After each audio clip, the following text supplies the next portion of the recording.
Assalamualaikum warahmatullahi wabarakatuh. Selamat pagi. Kembali kita ketemu untuk mata pelajaran produk kreatif dan kewirausahaan, khususnya untuk kelas 12A. Pada pertemuan kali ini yang akan kita bahas yaitu mengenai menerapkan proses produksi massal.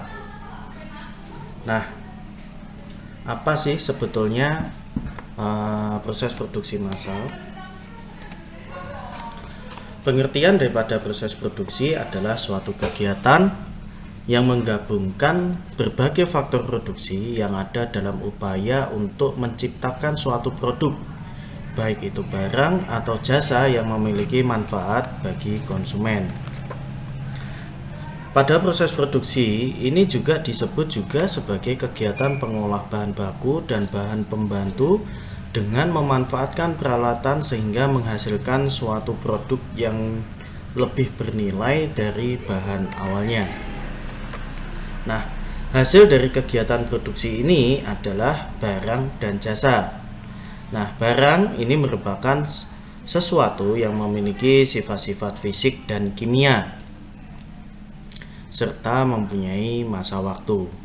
Sedangkan jasa ini merupakan sesuatu yang tidak memiliki sifat-sifat fisik dan kimia serta tidak mempunyai jangka waktu antara produksi dengan konsumsi. Nah, seperti kalian yang saat ini pada kompetensi bidang kesehatan, sehingga ini paling banyak adalah kalian bergerak pada bidang jasa.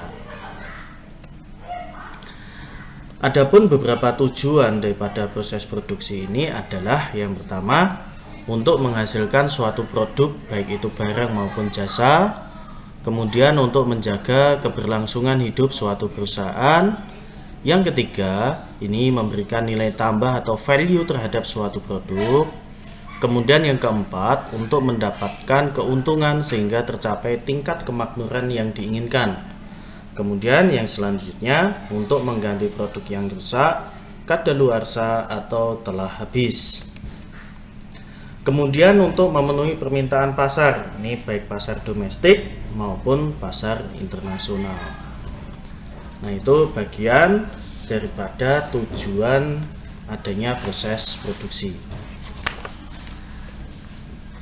Nah, dalam proses pengelolaan kegiatan produksi ini terdapat ciri-ciri tertentu.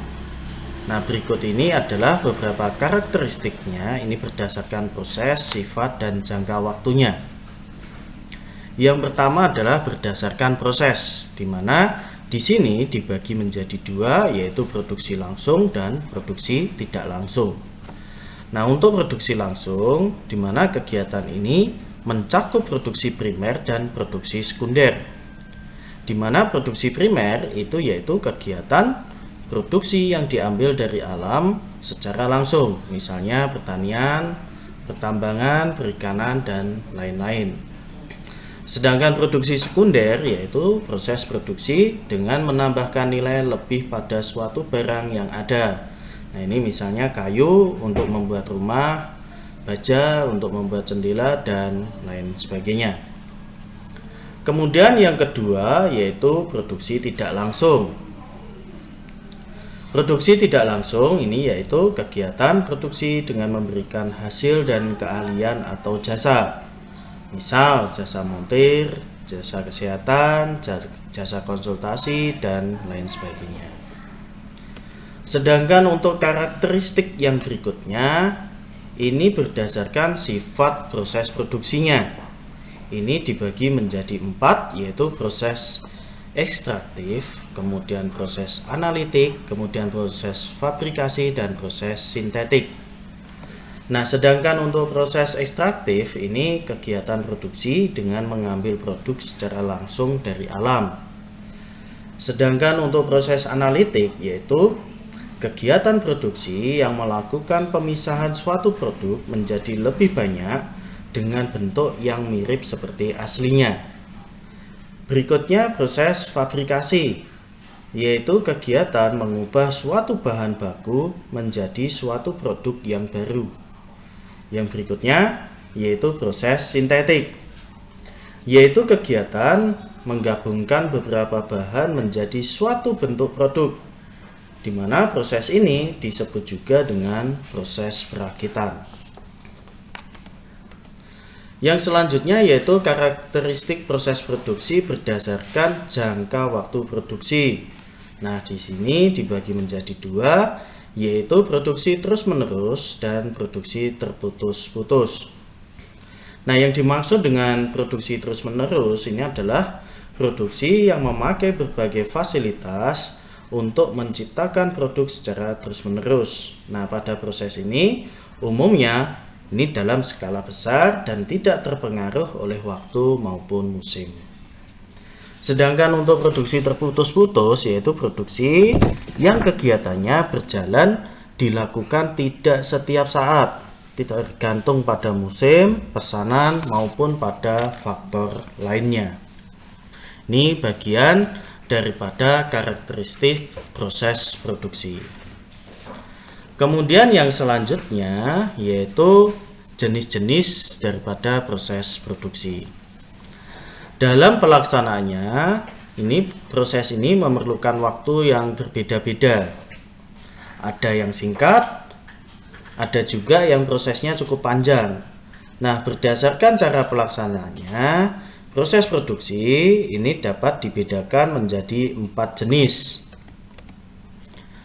Yaitu yang pertama adalah produksi jangka panjang, kemudian produksi jangka pendek, kemudian produksi terus-menerus, dan produksi berselingan. Nah, untuk produksi jangka pendek, ini adalah kegiatan produksi yang cepat dan langsung menghasilkan suatu produk, baik itu barang maupun jasa bagi konsumen.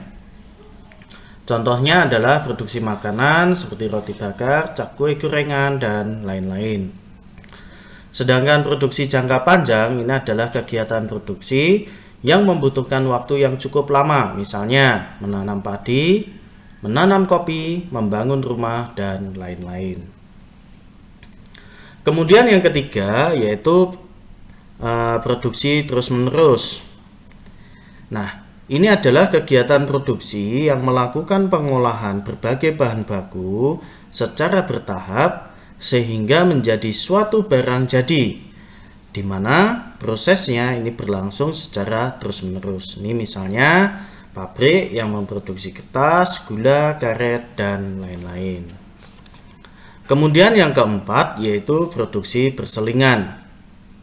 Produksi berselingan ini adalah kegiatan produksi yang mengolah bahan-bahan baku dengan cara menggabungkannya menjadi suatu barang jadi. Ini misalnya proses pembuatan sepeda motor, di mana di setiap bagiannya diproduksi secara terpisah. Nah, proses penggabungan bagian-bagian tersebut ini akan menghasilkan satu unit daripada sepeda motor. Nah, ini adalah mengenai jenis-jenis proses produksi. Mungkin itu sedikit yang saya jelaskan, yaitu mengenai menerapkan proses produksi massal. Yang berikutnya nanti adalah silahkan kalian kerjakan 5 pertanyaan ini pada lembar kertas yang nanti dikumpulkan pada saat pembelajaran luring atau pembelajaran tatap muka atau praktikum pada minggu depan. Nah, ini ada 5 poin, silahkan dikerjakan.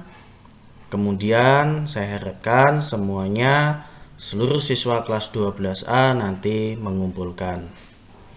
Mungkin itu yang bisa saya sampaikan. Sekali lagi, jaga kesehatan, hati-hati, dan kurang lebihnya minta maaf. Assalamualaikum warahmatullahi wabarakatuh.